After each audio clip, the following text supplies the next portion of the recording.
राधा और श्री कृष्ण का प्रेम अमर है। राधा ने श्री कृष्ण से और श्री कृष्ण ने राधा से निस्वार्थ और आत्मिक प्रेम किया था। इसी प्रेम का कारण आज श्री कृष्ण के नाम के आगे राधा लगता है। राधे कृष्ण। कोई रुक्मिणी कृष्ण क्यों नहीं कहता, जबकि रुक्मिणी भी तो राधा की तरह प्रेम करती थी। आओ जानते हैं राधा कृष्ण प्रेम की अनसुनी बातें। अन्य पौराणिक कथाओं के अनुसार राधा श्री कृष्ण से 5 वर्ष बड़ी थी। राधा ने श्री कृष्ण को पहली बार जब देखा था, जबकि उनकी मां यशोदा ने उन्हें उखल से बांध दिया था। उन्हें देखकर राधा बेसुध सी हो गई थी और उनके प्रेम में पड़ गई थी। उन्हें लगा था कि यह किसी पूर्व जन्म का रिश्ता है। कुछ लोग कहते हैं कि वह पहली बार गोकुल अपने पिता वृषभानु जी के साथ आई थी, तब श्री कृष्ण को पहली बार देखा था। और कुछ विद्वानों के अनुसार संकेत तीर्थ पर पहली बार दोनों की मुलाकात हुई थी। जो भी हो, लेकिन जब राधा ने कृष्ण को देखा तो वह उनके प्रेम में पागल जैसी हो गई थी और कृष्ण भी उन्हें देखकर बावरे हो गए थे। दोनों में प्रेम हो गया था। ब्रह्मवैवर्त पुराण प्रकृति खंड अध्याय 48 के अनुसार और यदुवंशियों के कुलगुरु गर्ग ऋषि द्वारा लिखित गर्ग संहिता की एक कथा के अनुसार एक बार नंद बाबा श्री कृष्ण को लेकर बाजार घूमने निकले थे। उसी दौरान राधा और उनके पिता भी वहां पहुंचे थे। दोनों का वहां पहली बार मिलन हुआ। उस दौरान दोनों की ही उम्र बहुत छोटी थी। उस स्थान को सांकेतिक तीर्थ स्थान कहते हैं। संकेत का शब्दार्थ है पूर्व निर्दिष्ट मिलने का स्थान। मान्यता है कि पिछले जन्म में ही दोनों ने यह तय कर लिया था कि हमें इस स्थान पर मिलना है। कहते हैं कि यहीं पर गर्ग संहिता के अनुसार एक जंगल में स्वयं ब्रह्मा ने राधा और कृष्ण का गंधर्व विवाह करवाया था। यहां हर साल राधा के जन्मदिन यानी राधाष्टमी से लेकर अनंत चतुर्दशी के दिन तक मेला लगता है। ब्रह्मवैवर्त पुराण की एक पौराणिक कथा के अनुसार श्री कृष्ण के साथ राधा गोलोक में रहती थी। एक बार उनकी अनुपस्थिति में श्री कृष्ण अपनी दूसरी पत्नी विरजा के साथ घूम रहे थे। तभी राधा आ गई। वे विरजा पर नाराज होकर वहां से चली गई। श्री कृष्ण के सेवक और मित्र श्रीदामा को राधा का यह व्यवहार ठीक नहीं लगा और वे राधा को भला बुरा कहने लगे। राधा ने क्रोधित होकर श्रीदामा को अगले जन्म में शंखचूड़ नामक राक्षस बनने का श्राप दे दिया। इस पर श्रीदामा ने भी उनको पृथ्वी लोक पर मनुष्य रूप में जन्म लेकर 100 वर्ष तक कृष्ण विछोह का श्राप दे दिया। राधा को डोट जब श्राप मिला था, तब श्री कृष्ण ने उनसे कहा था कि तुम्हारा मनुष्य रूप में जन्म तो होगा, लेकिन तुम सदैव मेरे पास रहोगी। यही कारण था कि राधा और श्री कृष्ण का बचपन में विछोह हो गया था। राधा श्री कृष्ण की मुरली सुनकर बावरी होकर नाचने लगती थी और वह उनसे मिलने के लिए बाहर निकल जाती थी। जब गांव में कृष्ण और राधा के प्रेम की चर्चा चल पड़ी तो राधा के समाज के लोगों ने उसका घर से बाहर निकलना बंद करवा दिया। फिर एक दिन श्री कृष्ण ने माता यशोदा से कहा कि माता, मैं राधा से विवाह करना चाहता हूँ। यह सुनकर यशोदा मैया ने कहा कि राधा तुम्हारे लिए ठीक लड़की नहीं है। पहला तो यह कि वह तुमसे 5 साल बड़ी है और दूसरा यह कि उसकी मंगनी यशोदे के भाई रायण पहले से ही किसी और से हो चुकी है और वह कंस की सेना में है, जो अभी युद्ध लड़ने गया है।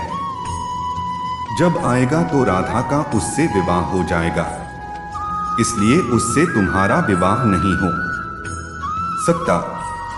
लेकिन कृष्ण जिद करने लगे। तब यशोदा ने नंद से कहा। कृष्ण ने नंद की बात भी नहीं मानी। गर्ग ऋषि ने कृष्ण को समझाया कि तुम्हारा जन्म किसी खास लक्ष्य के लिए हुआ है। इसकी भविष्यवाणी हो चुकी है कि तुम तारणहार हो। इस संसार में तुम धर्म की स्थापना करोगे। तुम्हें इस ग्वालन से विवाह नहीं करना चाहिए। तुम्हारा एक खास लक्ष्य है। गर्ग मुनि हर तरह से समझाते हैं, लेकिन कृष्ण नहीं समझते हैं। तब गर्ग मुनि उन्हें एकांत में यह रहस्य बता देते हैं कि तुम यशोदा और नंद के पुत्र नहीं, देवकी और वसुदेव के पुत्र हो, और तुम्हारे माता पिता को कंस ने कारागार में डाल रखा है।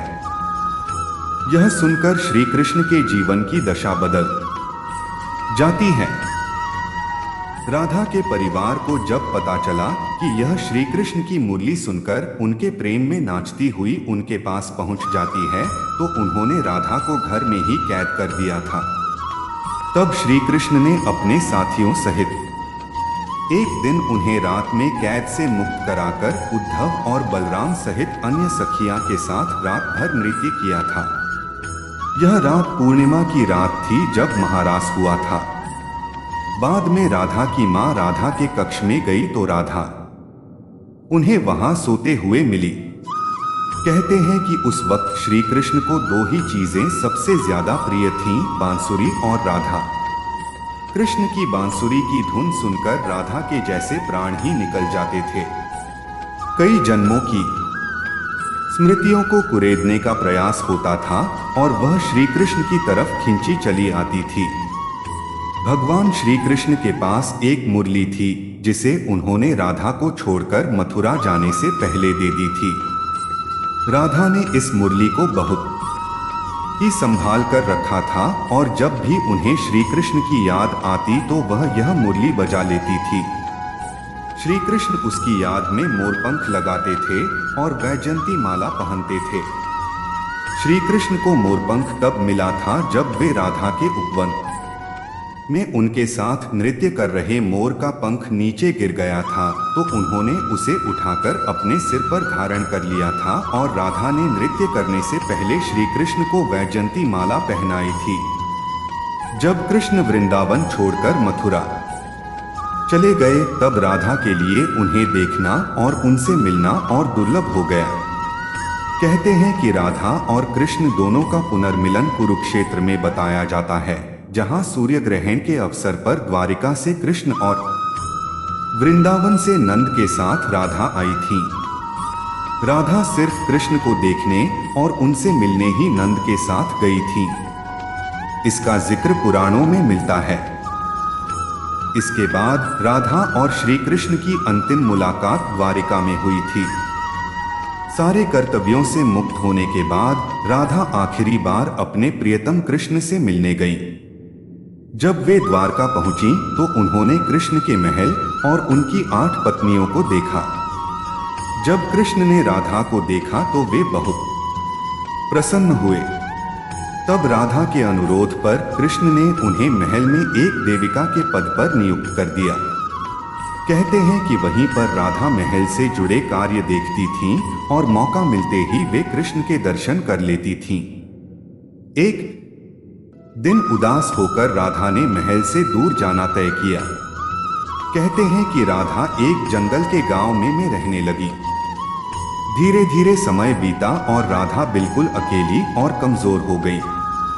उस वक्त उन्हें भगवान श्री कृष्ण की याद सताने लगी। आखिरी समय में भगवान श्री कृष्ण उनके सामने आ गए। भगवान श्री कृष्ण ने राधा से कहा कि वे उनसे कुछ मांग लें, लेकिन राधा ने मना कर दिया। कृष्ण के दोबारा अनुरोध करने पर राधा ने कहा कि वे आखिरी बार उन्हें बांसुरी बजाते देखना और सुनना चाहती हैं। श्री कृष्ण ने बांसुरी ली और बेहद सुरीली धुन में बजाने लगे। श्री कृष्ण ने दिन रात बांसुरी बजाई।